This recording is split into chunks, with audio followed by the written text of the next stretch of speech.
Kendra, the question is oftentimes asked, is an entrepreneur born or made? Looking back at yourself as a child, is there a trait you can look at and say, yeah, there she is. It was starting to stir then? I think inside of me, and I think inside of all of us, right, we have this light.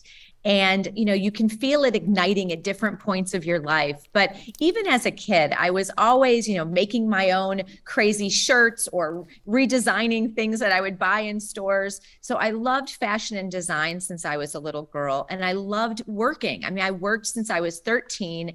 And so having that in me, I think is just part of it, but also having parents that instilled those values in me. They had such a hard work ethic. And, seeing them both do and create things really inspired me to want to do the same. Every now and then something happens that extinguishes that light. You were bullied. I remember being bullied as a child. What it did for me, it could either shut you down or you could realize that you don't get your validation externally. It comes from that internal light, like you mentioned. How did you deal with bullying? As we all know, middle school can be a very, very hard time for everyone, right? It's just such a hard age. But I remember going through that and feeling so lost because, I had a big personality and was friendly to everybody. And I just couldn't understand why this was happening. And every morning I would go to school. My dad would drop me off and he'd be like, honey, kill him with kindness. And I said, okay, kill him with kindness. And so no matter what they would bring to me, I just continued to remember, be myself, be a kind person.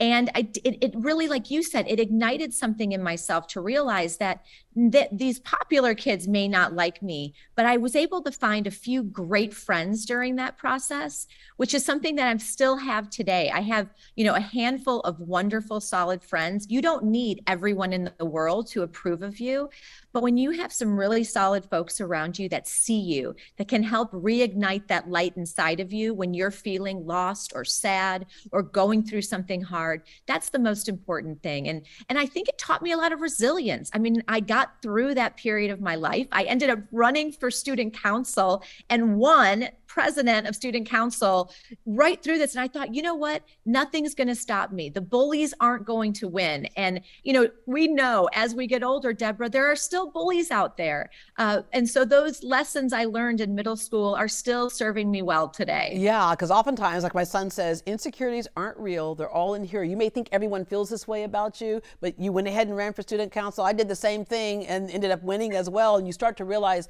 sometimes our biggest enemy in anything is ourselves, right? You moved to Houston at 16, graduated from Klein High School, and then you followed a boy to Texas A&M. I did. You know all the story, Deborah. Oh, yeah. I love this. From being from Houston, you guys have all the good dirt. Yeah, I moved from Wisconsin, which was a really small town that I grew up in, and moving to Houston was like the most amazing thing. I remember coming and visiting and people were putting up Christmas decorations with their swimsuits on. And I thought, this is the place for me. This was amazing. No one was shoveling snow. Yeah. No. And the people were so kind and welcoming. That Texas spirit was so strong. And I just knew that I had found the state that I wanted to live in and was so happy that I got to move here at 16. And really, Klein, everyone there just welcomed me with open arms. I immediately felt really, happy and loved it. And then, yes, went to College Station and then quickly left after a year. My stepfather had brain cancer. And they had moved then to Austin, and I was going to visit him quite often and needed to be close to my family. So moved to Austin at age, 19 and started my first business in Austin, which was a hat company. You moved to help your stepfather with that, and it shows your heart of service. And that heart of service transitioned into that first company you started, the hat company. The nice, comfortable hats for women who were going through chemo, because you witnessed that when you were working with your stepfather on treatment. You closed that store, and so many lessons in your story that we get out of this book. And as they oftentimes say, when one door closes, a window opens, right? So that was not a bad thing. You learned a number of things along the way.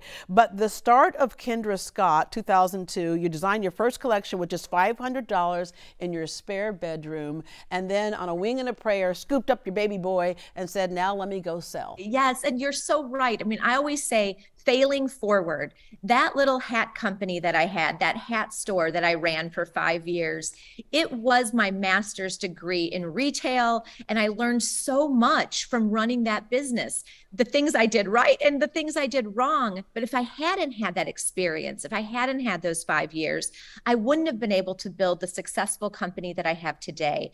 And I think so many of us need to remember that as we go through these things in our life, even when things don't work, they're part of our journey that's unique to us. And there's a reason that these things happen.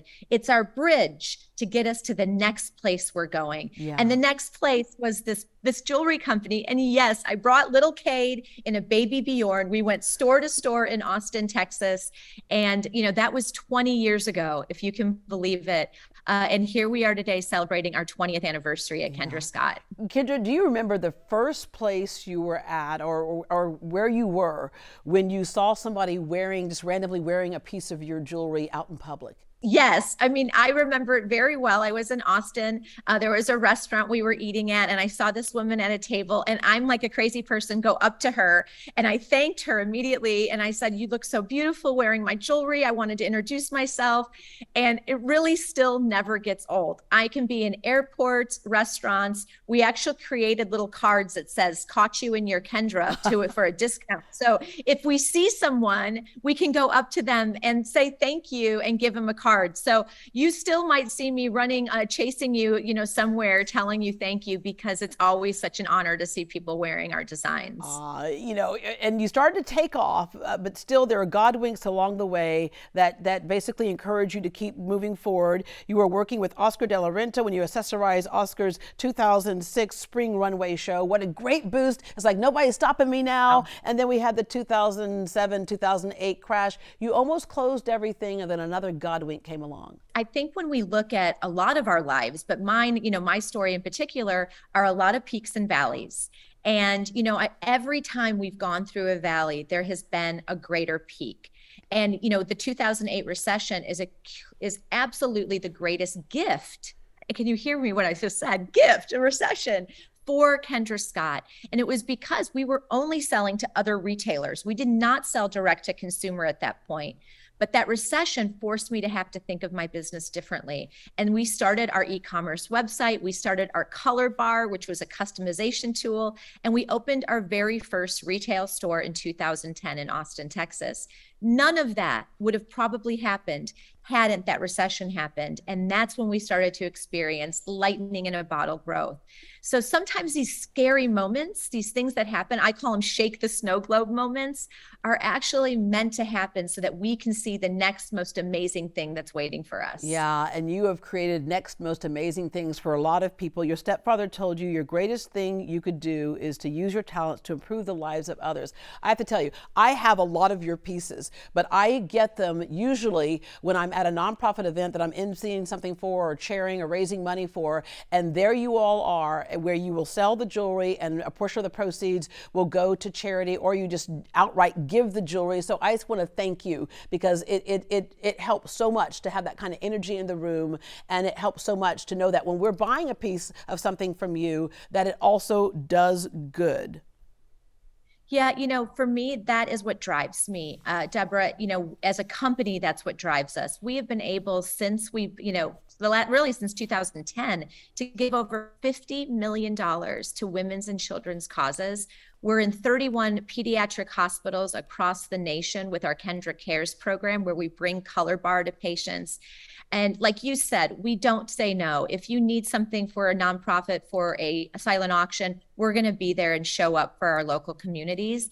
And I think that's for all of us. That connection that we've been able to make with our customer is so unique from any other brand that I know of, because we're there in some of the hardest moments of our customers' lives. And we do show up. And truly, that is what I think we're all so proud of. And I'm going to wrap up with, you also show up for the toughest times in some of your employees' lives. Right after Harvey, there was a young lady who shared with me what Kendra did for her, because her family lost their entire home. She lost her car. She was trying to get a ride to work, and you did something nice for her. So Kendra, thank you so much. It's so nice to talk to you. I love that you've written this book, because there are so many great lessons in here for future entrepreneurs, and just in general about how if you do kind things, that karma pays off. It comes back in some way. But Kendra, thank you so much for joining us today. Can't wait to see you at your book signing.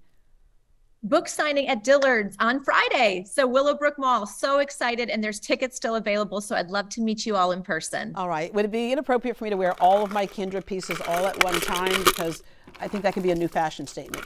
There you go. Right I would love it. Let's go for it, Deborah. I'm all for it. You're not done until you're overdone in Texas. All right. That's Kendra, right. That's right. you. Thank you.